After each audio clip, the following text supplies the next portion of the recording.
मराठा आंदोलक मनोज जरांगे पाटील यांच्या नेतृत्वात 29 ऑगस्ट रोजी मुंबई येथे होणाऱ्या आंदोलनाच्या पार्श्वभूमीवर राज्यभरात मराठा समाज बांधवांच्या ज्या बैठका आहेत त्या आता अंतिम टप्प्यात आल्याचं चित्र आपल्याला पाहायला मिळत आहे। राज्यात ठिकठिकाणी मराठा समाज बांधवांकडून बैठका घेण्यात आलेल्या आहे। मराठा आरक्षणाचं केंद्रबिंदू असलेल्या जालन्यात देखील नुकतीच काही वेळापूर्वी बैठक पार पडलेली आहे। नेमका या बैठकीत काय निर्धार झालेला आहे, कसं नियोजन असणार आहे या संदर्भात बातचीत करण्यासाठी काही मराठा बांधव माझ्यासोबत आहेत। बैठक पार पडलेली आहे, कसं नियोजन असणार आहे, काय या ठिकाणी निर्धार झाला आहे?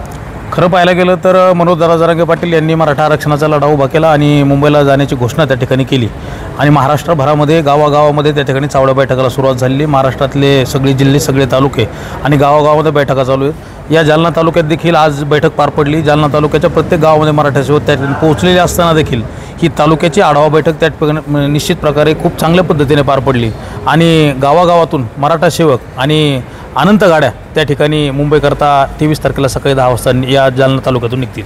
साधारण किती गाड्या जालन्यातून असतील एक अंदाज? खरं पाहायला गेलं तर एका सर्कलमधून त्या दिवशी 61 गाड्या, अगदी तालुका सर्कल मला वाटतं काहीतरी आहे 61 गाड्या त्यांनी अशा समोर ठेवून आपण त्या ठिकाणी बैठक घेतली होती।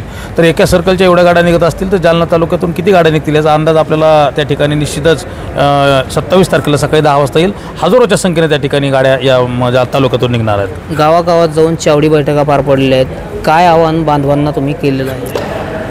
मुंबईला जाण्याच्या संदर्भातलं आव्हान बांधवांना केलं आहे। या ठिकाणी एक प्रकर्षाने गोष्ट देखील महत्त्वाची जाणवली की अनेक ओबीसी बांधवांचा देखील यासाठी पाठिंबा त्या ठिकाणी मिळताना आम्ही गावोगावी बघितलेला आहे। एक गाव तुम्हाला मुद्दामून या ठिकाणी सांगेल की डोंगरगाव सायगाव असेल किंवा उज्जैनपुरी असेल, इथल्या धनगर समाजाच्या किंवा अनेक ओबीसी समाजाच्या बांधवांनी वर्गणी करून त्या ठिकाणी मराठा समाजाला जाण्याच्या संदर्भातल्या मदत आणि पाठिंबा देखील त्या निमित्तानं जाहीर केलेला देखील जाणवला।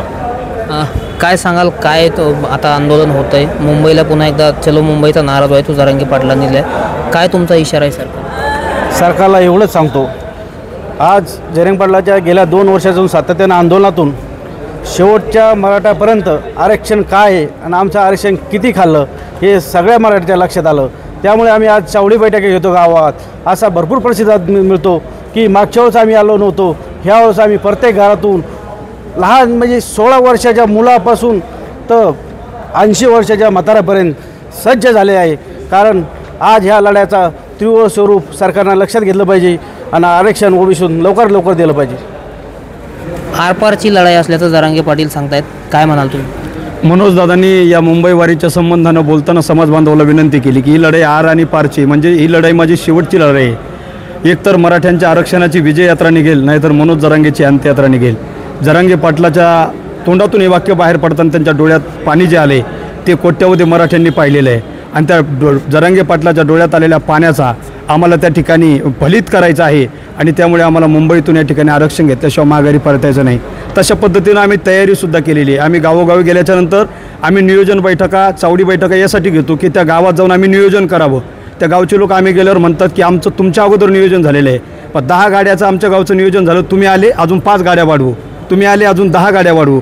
आम्ही गेल्याच्यानंतर गाड्यांची संख्या द्विगुणित होते, दुप्पट होते। म्हणजे जसं जसं एक दिवस जातो आहे तसं या आंदोलनाचं स्वरूप वाढताना दिसते आणि खऱ्या अर्थानं 27 तारखेला ज्यावेळेस मनोजदादाचं आंदोलन त्या ठिकाणी मनोजदादाची मुंबईवारी सराटी अंतरवालीकडून मुंबईकडे निघेल ना, त्यावेळेस आंदोलन दिसणार नाही, मोर्चा दिसणार नाही, ही दिंडी दिसणार नाही। महाप्रलय, महाझंझावात आणि महासागर सराटी अंतरवालीकडून मुंबईकडे येणार आहे आणि हे मुंबईत शिरल्याच्या नंतर मुंबईकरांची जर बेहाल सरकारला होऊन द्यायचे नसेल ना, तर शिवजन्मभूमीत सरकारने यावं आणि शासन निर्णय काढून मराठ्यांना खुश करावं आणि मराठ्यांच्या हक्काचं आरक्षण द्यावं ही विनंती आहे। तर एकूणच आपण पाहतोय की राज्यभरात मराठा समाज बांधवांच्या बैठका सुरू आहेत। त्यामुळे 29 ऑगस्टला चलो मुंबईचा जो नारा आहे तो जरांगे पाटील यांनी दिलेला आहे। त्यामुळे आता तरी सरकार यांच्या मागण्या पूर्ण करणार का हे पाहणं आता महत्त्वाचं ठरणार आहे। दीपक पालवेसह मी रामनाथ ढाकणे, TV9 मराठी, जालना।